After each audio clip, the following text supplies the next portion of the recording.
Programang ito ay rated SPG, striktong patnubay at gabay ng magulang ang kailangan. Umaatikabong bakbakan nga ang naganap. Sila Divina ang humarap sa mga nagkakalat na mga tauhan ng mga gerero. Habang si Ramon naman ay si Roberto ang kanyang hahantingin. Inikutan niya ito sa likod para hindi ito makatakas kung sakaling magbabalak tumakas. Kaya makukorner dito sila Roberto. Habang si Tanggol at David naman ay magkasamang lumaban, hinanting nila si Miguelito at ang napakarami nitong tauhan.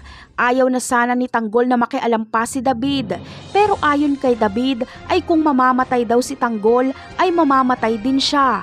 Gigil na gigil si David na mapatay si Miguelito, kaya nagmadali siyang habulin ito.